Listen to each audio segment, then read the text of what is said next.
Matías y Sofía, un placer estar en contacto con ustedes. Les agradezco mucho la invitación a conversar con los amigos de Tierra Negra Terror. Yo soy fanática del cine de terror desde que soy muy pequeña. Bueno, para ir entrando un poco en tema, lo que le preguntábamos a Ximena, después de escuchar su saludo inicial, es ¿por qué trabajar en cine de terror? ¿Qué es lo que le atrae de eso?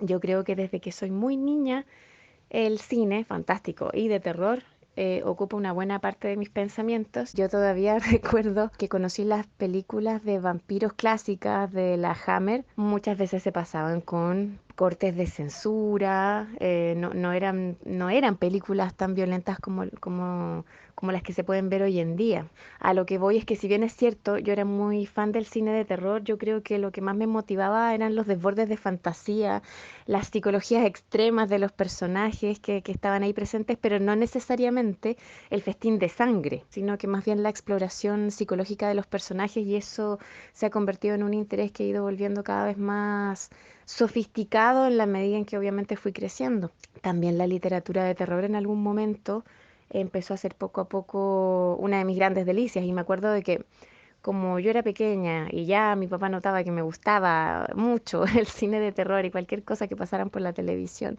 pero en algún minuto claramente él debió haber pensado algo así como, bueno, mejor que ya que le gusta, que conozca por lo menos lo mejor y más selecto que este género puede dar. Así es que cuando tenía más o menos 10 años, mi papá me regaló mi primer libro de cuentos de terror, que era Narraciones Extraordinarias de Edgar Allan Poe. Podría decirse que en algún momento quizá el cine dejó de ser la fuente de inspiración principal y la literatura pasó a tomar el relevo. También le preguntábamos si recordaba alguna película, actor o actriz que haya sido una inspiración directa. Hay actores y actrices que me resultan sumamente inspiradores, desde algunos clásicos y otros más modernos también, pero que conocí siendo más o menos niña. Y Edgar Allan Poe, por supuesto, que es una inspiración desde entonces y hasta la fecha. La literatura de Edgar Allan Poe es exquisita, entonces es algo completamente atemporal, no puede pasar de moda, no puede dejar de fascinar. A ver, te voy a citar un ejemplo, y de hecho voy a vincular a dos actores por una misma razón. A mí me fascinó mucho Julian Sands en su papel de Warlock, el brujo. Siempre me pareció encontrar a un arquetipo de persona que tiene una especie de aristocracia y elegancia natural, que es algo que admiro mucho en una persona.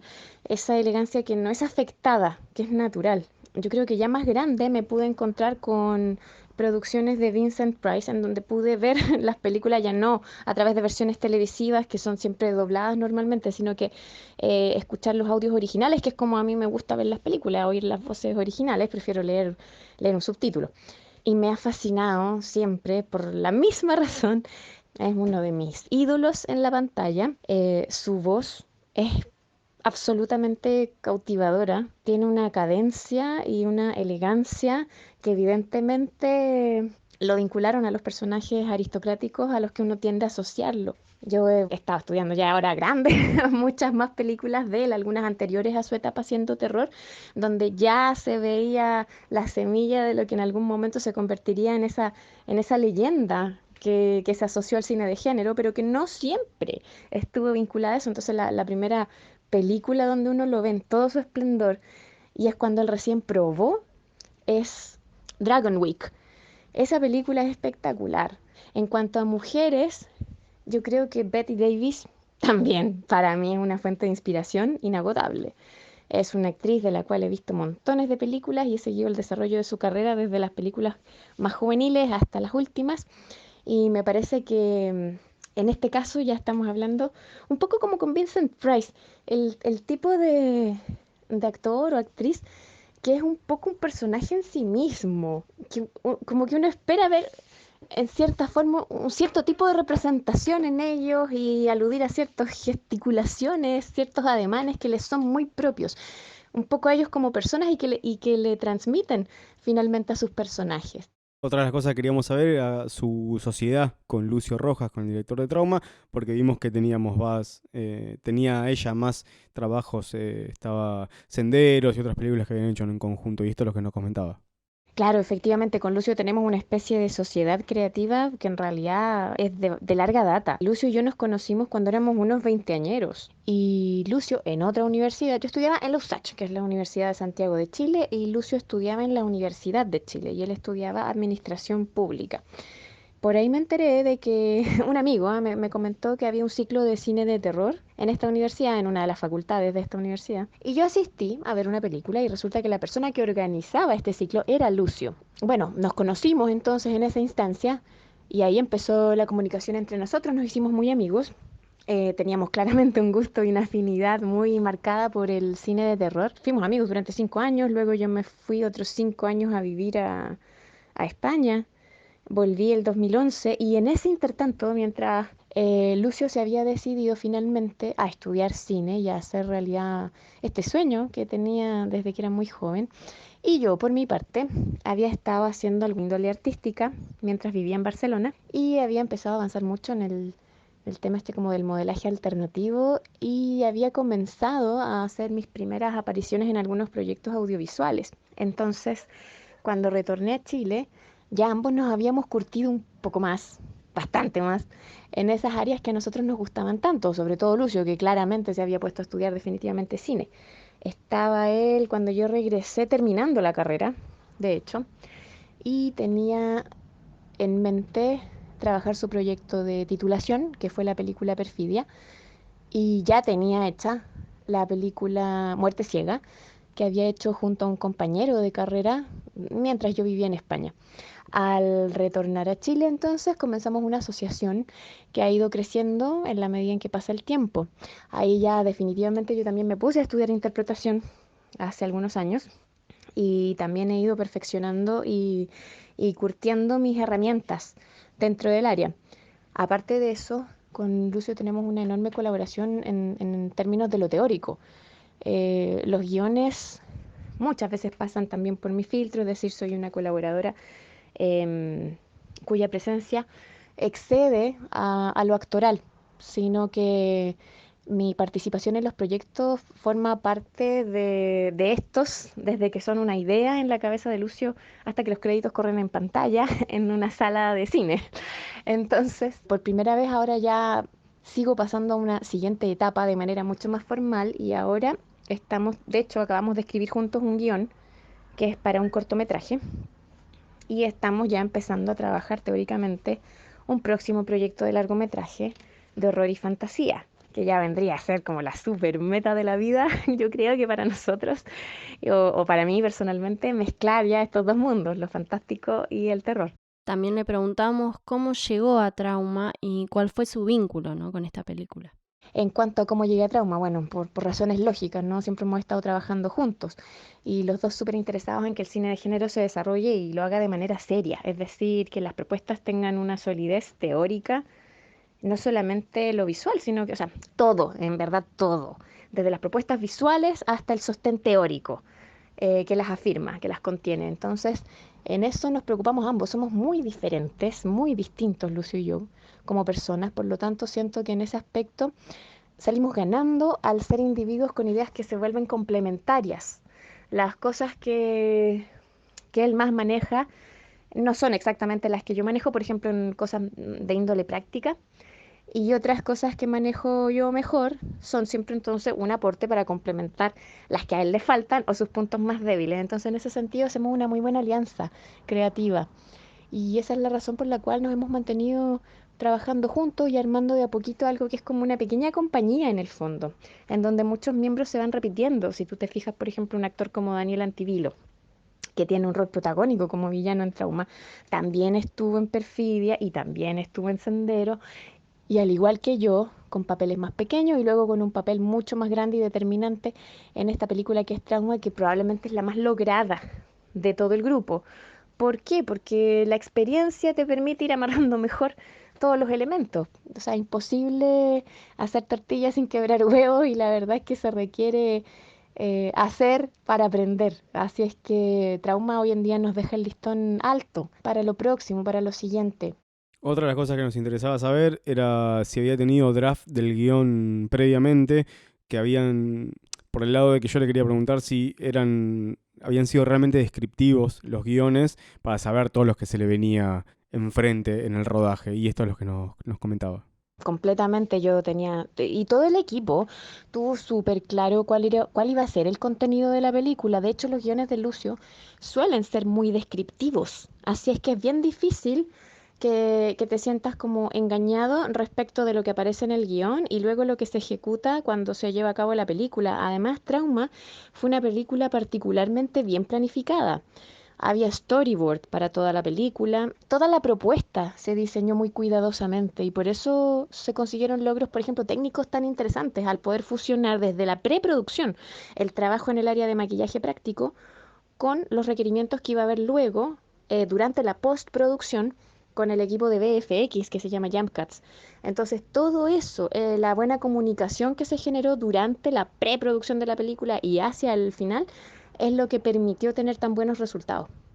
Queríamos saber cómo fue la preparación para la escena del ataque en la película.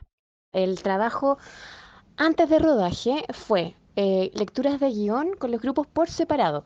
Entonces Lucio trabajó con el grupo de villanos por un lado, el grupo de chicas, o sea, nosotras cuatro, por otro lado, y no nos mezclamos en realidad hasta que nos encontramos en el set. Es decir, hubo una excepción que fue varias semanas antes del rodaje, una visita a la locación para hacer como un reconocimiento espacial del lugar y saber dónde se iba a interpretar toda esta escena de encuentro entre ambos bandos. Pero ahí obviamente no hubo actuación, sino que fue un reconocimiento espacial, un poco coreográfico de lo que iba a ocurrir ahí para tenerlo ya en mente. Y luego ya no nos volvimos a encontrar hasta que en rodaje nos tocó interactuar. Nosotras nunca tuvimos una idea completamente clara de cuál iba a ser la propuesta, porque hay que entender que sobre todo en una escena como esa, donde más que operar diálogos, lo que opera son acciones, y sobre todo, además, una instancia donde hay que liberar la brutalidad. Si bien es cierto que nosotros teníamos muy claro que había que conseguir ciertos hitos, y pasar por ciertas etapas como espaciales, mucho de lo que ocurría ahí se iba improvisando. Entonces, así como con exactitud saber cómo finalmente Daniel y Felipe iban a interpretar a sus villanos, a pesar de que había una descripción en guión y todo, pero igual ellos tenían que construir y inevitablemente todo uno siempre va poniendo un poco de su cosecha también. Ese matiz lo desconocíamos. Fue una sorpresa también para nosotras. O sea, el desarrollo de la escena fue un poco sorpresivo para todos. Y no es una escena, esa en particular, no es una escena donde haya más de una toma. Es una escena que se desarrolló de manera súper teatral. Y también nos cuenta esto de cómo fue el rodaje. Se inicia el proceso y se rueda sin parar. Se hizo un rodaje a 2 cámaras sostenidas en mano, no con trípode ni nada, entonces los 2 camarógrafos se movían como con libertad dentro del espacio del set. Se mantuvo al equipo necesario, digamos, en el entorno, al estrictamente necesario, como para no perturbar así con la visión de tanta gente. Y fue un desarrollo, como les cuento, chicos, súper teatral. Esto se inicia y no paró hasta que en algún momento el director entonces dice, corten. Y básicamente fue porque ya habíamos llegado a una etapa en la que era necesario adicionar el efecto especial. Y como de todas maneras eso iba a generar una interrupción, se optó por completar la secuencia al día siguiente. Eran jornadas nocturnas. Entonces, nuevamente al día siguiente, partimos desde la colocación del FX y continuamos hasta el final. En realidad, el material grabado es largo, es largo y es bien duro de escuchar. Muchos gritos, insultos, llanto, es una cuestión bien terrible de oír. Y de todo eso se extrajeron las secuencias necesarias para luego componer en muchos menos minutos la escena completa. Pero la duración del momento fue mucho más larga y no hay retomas.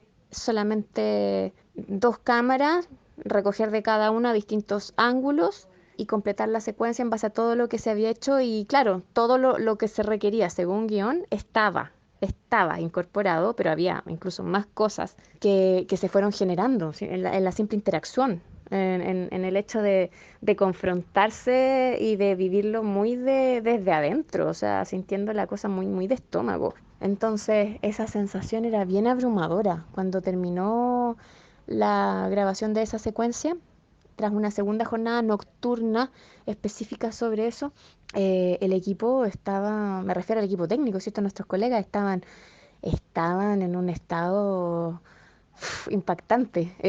No se atrevían ni a hablar. O sea, ni siquiera se atrevían a decirte algo porque era tal el impacto que sentían que la gente como que te miraba a los ojos intentando indagar si estabas bien. No se atrevían a decir una sola palabra y como que te daban un golpecito en el hombro y te trataban de demostrar que estaban contigo y que te apoyaban y que si necesitabas contención te la iban a dar. Y de hecho yo personalmente, entonces al terminar, al haber ya un corte y tener claro que la escena ya finalmente estaba completada, y me fui a la sala de maquillaje donde estaban terminando de desmaquillar a Dominga Bofil, que interpreta a Magdalena, y me eché en un rinconcito y me puse a llorar para liberar la tensión que sentía, porque realmente no era fácil de sobrellevar en ese momento. Fue una secuencia dura, pero también al mismo tiempo nos sentíamos súper orgullosos de que se hubiera vivido con tal intensidad y tal cuota de realismo. Algo que había leído por ahí era sobre los estudios que tuvieron que hacer previamente para representar personajes con un anclaje tan claro en la sociedad chilena, y esto es lo que nos comentaba. Efectivamente, durante las jornadas de lectura de guión estuvimos leyendo material, en nuestro caso, por ejemplo, acerca de los testimonios de víctimas durante la dictadura, pero también testimonios de víctimas de situaciones de violación que no tenían ningún vínculo de tipo político, o sea, no por causa de la dictadura, ni en contexto de dictadura específicamente. Aparte de eso, también fuimos compartiendo historias personales. Se dio el ambiente propicio como para que también cada una de nosotras contara algún testimonio de su vida personal. Y hay que decirlo que todas teníamos alguna historia de abuso a la cual hacer referencia y utilizar como material de análisis expuesto ahí, para que en confianza y en grupo lo tomáramos en consideración. Y todo eso fue muy útil porque desde revisar informes de cómo las víctimas se refieren a lo que les ocurrió, hasta cómo terapeutas y psicólogos se refieren a cómo se enfrentan este tipo de situaciones desde una visión, digamos, más médica, fue muy interesante como elemento de trabajo. En mi caso particular, mi hermana, Javiera, es psicóloga, entonces yo también le pregunté a ella algunas cosas. Mi hermana, por ejemplo, se desempeña en el ámbito de la salud pública. Entonces, a ella le toca trabajar, bueno, con pacientes que atraviesan situaciones muy complejas y muy duras en circunstancias de desprotección de sus medios, ¿no? Tanto económicos como sociales. Entonces, ahí se producen también casos que, por decirlo de alguna manera, son muy interesantes de estudiar y de analizar, pero que ojalá no se dieran con tanta frecuencia, evidentemente. Pero bueno, sí, ese tipo de análisis de casos reales sí que lo tuvimos en consideración. Fuimos sacando como grupo nuestras propias conclusiones y además utilizamos elementos también de nuestra vida real. Y esto es lo que nos contó sobre lo que estudiaron, sobre las reacciones de las víctimas que sufrieron abusos. A veces las reacciones de las víctimas son lo que la gente menos espera que pueda suceder. Entre otras cosas, por ejemplo, conversábamos, me acuerdo en grupo, sobre el tema de cómo se cuestiona mucho a veces la dignidad de las mujeres por no haber hecho nada, por ejemplo, por defenderse. Y resulta que hay que tomar en consideración que hay un tipo de reacción que de hecho se llama inmovilidad tónica, que es una manera de defensa que no solamente los humanos utilizan, también los animales, mamíferos, incluso insectos, y que tiene que ver con un poco fingir toda posible movilidad o gesto de agresividad simplemente para defender la vida. Y eso también lo vemos en trauma. Nosotros vemos a un par de personajes que quedan completamente paralizados. Una queda paralizada, pero por efecto de un noqueo, digamos. Ahí no hay mucho que hacer. Y otro va quedando paralizada en parte por esto, digamos, esta sensación cuando te pilla una situación de violencia de una manera tan inesperada, es muy difícil pensar con lógica. Después uno a lo mejor reacciona con el paso del tiempo, a lo mejor se podría haber hecho esto o aquello o no sé qué, ¿por qué no lo hice? Las víctimas tienden además a sentirse después súper culpables. Y lo más atroz es que a veces se sienten, no es que se sientan culpables ellas, no, es que además las culpabiliza la sociedad por no haber ejercido algún acto de defensa, algún acto físico de defensa. Y a veces no es posible, simplemente no es posible. Cuando se ve la vida en riesgo, tú no estás pensando en defender tu dignidad sexual. Tú estás pensando simplemente en defender la vida. De lo otro, vas a tener que hacerte cargo después. Lo primero es simplemente salvaguardar la vida, es un instinto básico. Entonces ahí muchas veces no hay un contraataque de parte de la víctima. Hay simplemente una necesidad de no generar más aún violencia en tu atacante. Así de simple. Y es lo que vemos con mucha claridad en trauma, de hecho. También se producen varios fenómenos como la negación de la realidad. Te enfrentas a una situación tan inesperada que tardas un rato en entender que esto que está ocurriendo es real. Durante mucho rato una persona puede estar simplemente cuestionándose que esto que está viviendo realmente está pasando. Todo ese tipo de material basado en testimonios reales lo analizamos y lo discutimos en grupo. Yo creo que todos teníamos un poco la duda de si íbamos a conseguir ese nivel de realismo y lo logramos. Entonces esa cuestión también al mismo tiempo nos causó una alegría. Es como dicotómico, pero es que estas cosas pasan. O sea, a veces estamos trabajando una cosa súper terrible y horrorosa y al mismo tiempo esto y lograrlo de la mejor manera te produce un poco alegría también. Justamente esa forma de trabajar por separado, ensayando cada uno por su lado y viéndose directamente en el rodaje, creía que podía tener una influencia diferente en cómo reaccionaban los personajes y esto nos comentaba.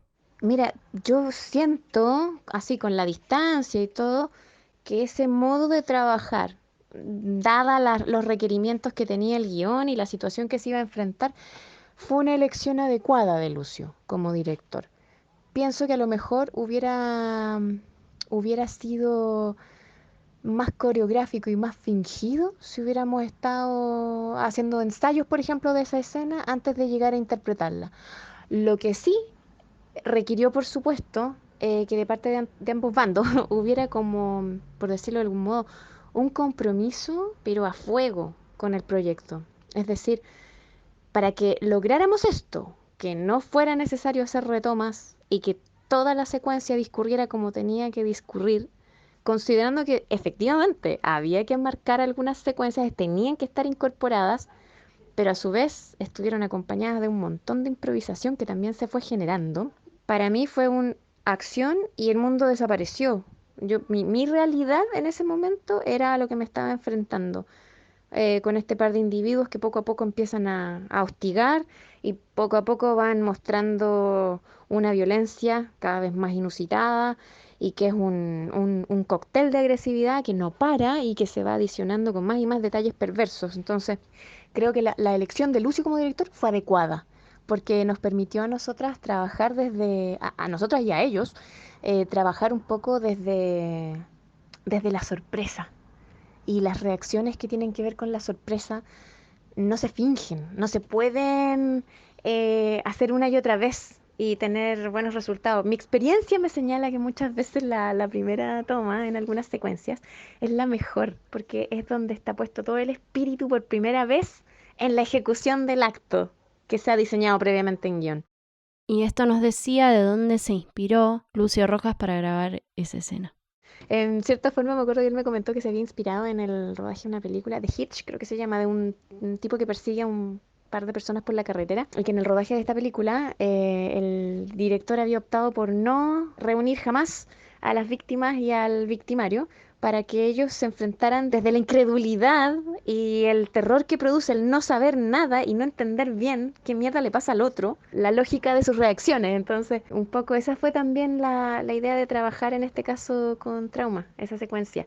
Era una secuencia que demandaba mucha brutalidad y mucho actuar de estómago, de tripa, ¿no? Así como, como impulsos primarios en la mayor parte de la secuencia. Los llantos, todos son reales, ¿no? El sufrimiento, la sensación de humillación, eran reales. O sea, si te hablo por mí, claro, me sentí súper humillada desde el primer momento en el que me habla el personaje.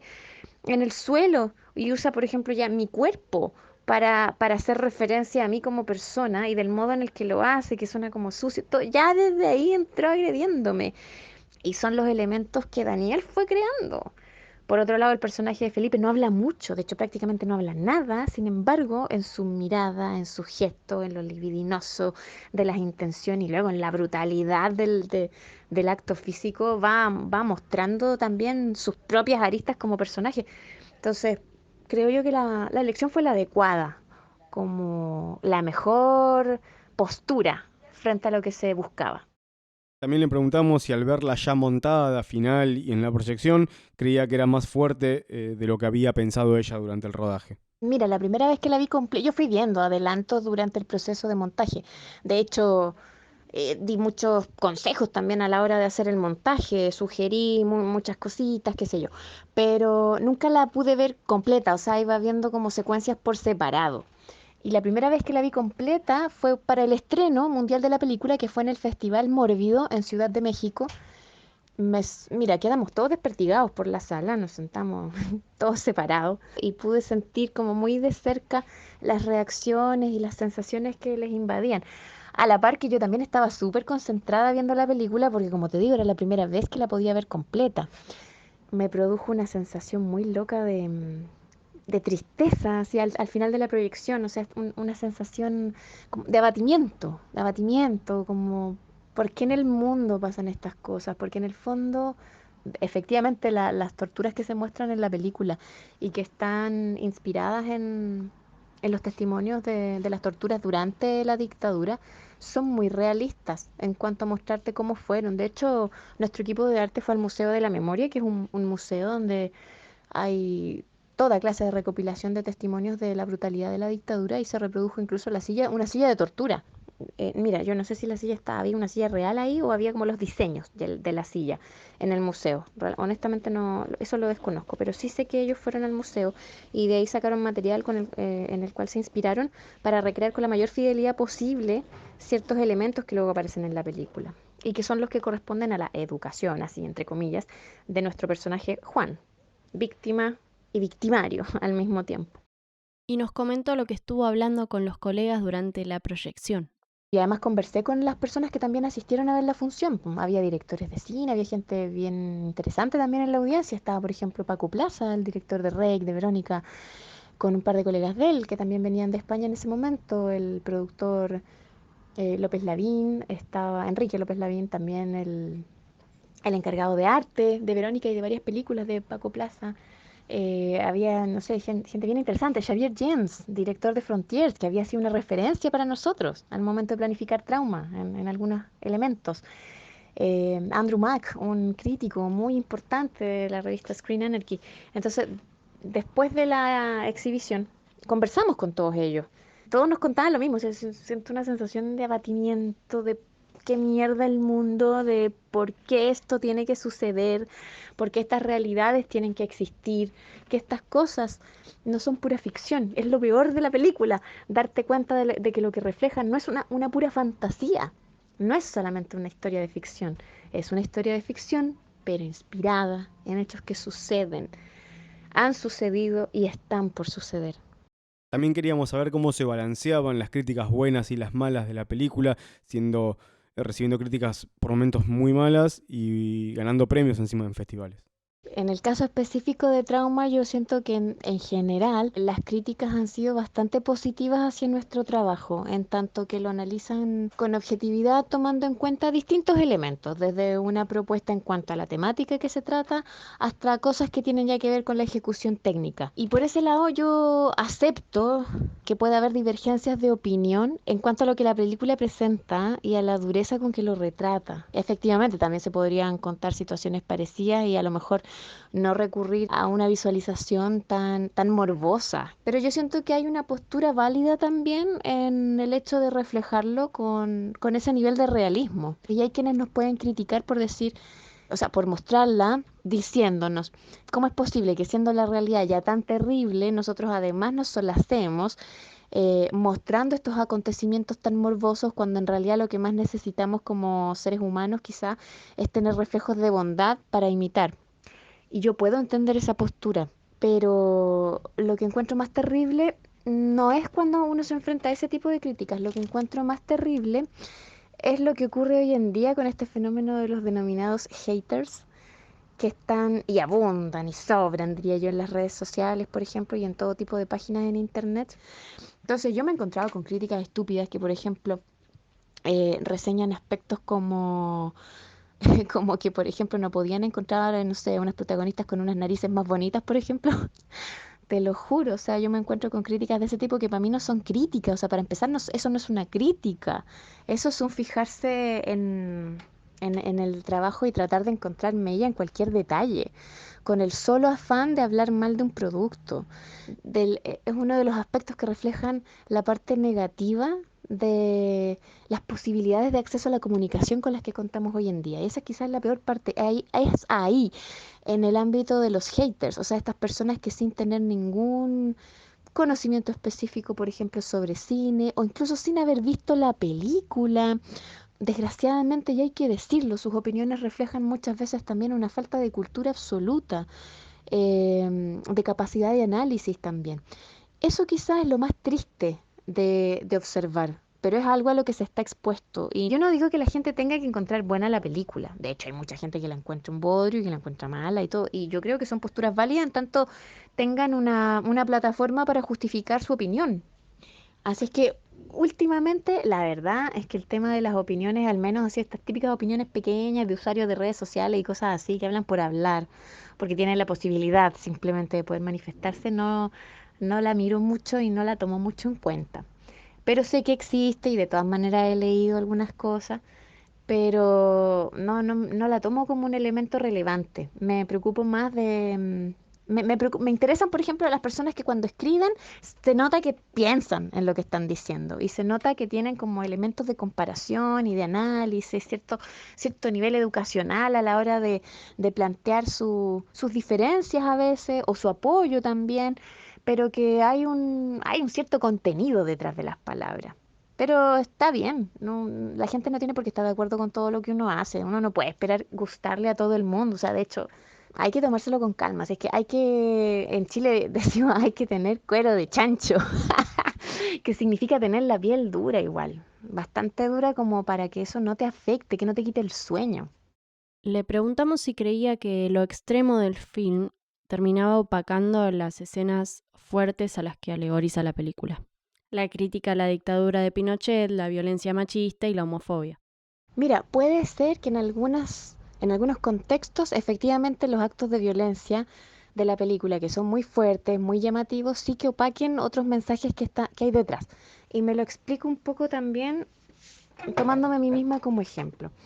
Porque yo en los últimos años, digamos, me he ido curtiendo un poco más en la visualización de películas más violentas, pero que tienen algún contenido detrás y entendiendo que también hay metáforas en esto. Nuevamente voy a poner a Martyrs como ejemplo, que por cierto por ahí alguien hizo una analogía entre Trauma y Martyrs, una persona en Estados Unidos, acerca de lo que era la tortura psicológica, que también la autotortura posterior al trauma, que también te obliga a seguir manteniéndote como en las lindes del horror, no logrando superar el conflicto interno y al mismo tiempo reproduciéndolo, a veces muy a tu pesar incluso. Entonces, bueno, digo, a mí me ha costado y he requerido la visualización de unas cuantas películas y darle tiempo al análisis y empezar también a entender cómo el mundo avanza y hacia dónde avanza o retrocede en algunos casos, francamente, para tener más márgenes para analizar, más expertise también a la hora de comprender cuáles son las propuestas y por qué van por ese lado. Trauma no escatima, perdón, en mostrarnos lo peor del ser humano. Pero, y sí siento que efectivamente de repente para algunos críticos es tan impactante el efecto visual de la violencia que se ve en pantalla que sí, eso perfectamente puede comerse el interés en procesar otros detalles que están en la película o lo simbólico que resultan ciertos actos. Es parte del juego, ¿ah? Es parte del juego y en realidad depende de la experiencia de cada individuo. Y preguntamos también cómo fue la reacción del público en las proyecciones en festivales. Estando en salas de cine, nosotros presentando la película en distintos países, hemos observado distintos tipos de reacciones. Por ejemplo, nos pasó que estando en Bilbao, el año pasado, el 2018, yo contabilicé a 20 personas salir de la sala y la verdad es que había una cosa en el ambiente que tenía mucho también que ver con la sensibilización del público frente al caso de La Manada, que tocó mucho a la comunidad española y de hecho a la comunidad mundial. O sea, ese caso ha sido leído y seguido por muchas personas alrededor del mundo, incluyéndome. Entonces, había una postura frente al hecho de ver un acto tan violento que generaba particular sensibilidad en los espectadores. Entonces hay contextos también en los cuales cuando una película se muestra también genera cierto efecto en los espectadores. También es distinto. Para nosotros ha sido claramente un tema haber mostrado una película como esta tras el levantamiento del movimiento Me Too a nivel mundial. ¿Por qué? Porque hoy en día hay otras sensibilidades para analizar ciertas cosas y se tiene mucho cuidado a la hora de plantearlas. Sin embargo, yo soy una persona que opina que todo es materia de discusión y todo puede ser trabajado cuando se hace con altura de miras. Y yo siento que Trauma es una película hecha con altura de miras, independientemente de que esté mostrando una realidad muy atroz. Creo yo que la sociedad también se tiene que hacer cargo de que el cine no puede estar lleno de censura para proteger la sensibilidad de las personas, cuando en realidad la sensibilidad de las personas está viéndose afectada porque la sociedad no está otorgando herramientas adecuadas para el desarrollo de los individuos y de su salud mental. Para cerrar, este es su saludo final y una pequeña reflexión sobre el cine debate. Pues Matías, Sofía, yo les agradezco muchísimo a ustedes este espacio de expresión. Es muy entretenido poder hablar de la película, pero también hablar de las cosas que se pueden derivar del análisis de la película o del proceso creativo que significó. Siento que esa parte de la discusión y de la conversación y compartirla con los, no sé, los radioescuchas, no sé, las personas que luego oigan el programa es muy rico, permite ayudar a formar audiencia también, eso es súper importante. No basta solo con mirar una película, es que también son las discusiones que se pueden generar tras el visionado de las películas, lo que ayuda también a pulir y mejorar los criterios de análisis. Entonces, es muy bonito tener este tipo de instancias. A mí me encanta, por ejemplo, en los festivales, ese momento en el que termina la proyección y uno tiene la posibilidad de hablar con el público, que acaba de ver la película y tiene preguntas o inquietudes y te las plantean. Y eso es muy bueno. Se produce un intercambio cultural, un intercambio también emocional. Es una cosa muy bonita. Yo lo valoro mucho. Entonces, le mando un fuerte abrazo a ustedes dos y a todos los amigos de Tierra Negra Terror que vayan a escuchar esta entrevista. Muchas gracias a todas las personas que nos han ofrecido apoyo. Nosotros hemos tenido muy, muy bonitos apoyos desde Argentina, de muchos amigos y colaboradores y colegas también que están allí tras la cordillera. Así es que nada, pues esperamos estar más adelante otra vez contándoles ahora sobre los avances específicos de Contagio y que va a formar parte de una antología que se llama Il y que se va a lanzar en Europa y que contiene 4 historias, 2 italianas, una de Alemania y la nuestra, que sería la única colaboración latinoamericana, de lo cual nos sentimos súper orgullosos. Y eso pues, va a ser muy entretenido, un proceso que estamos enfrentando con mucho, mucho entusiasmo. Así es que, oye, abrazo gigante, lo reitero, y muchísimas gracias por este espacio. Chao.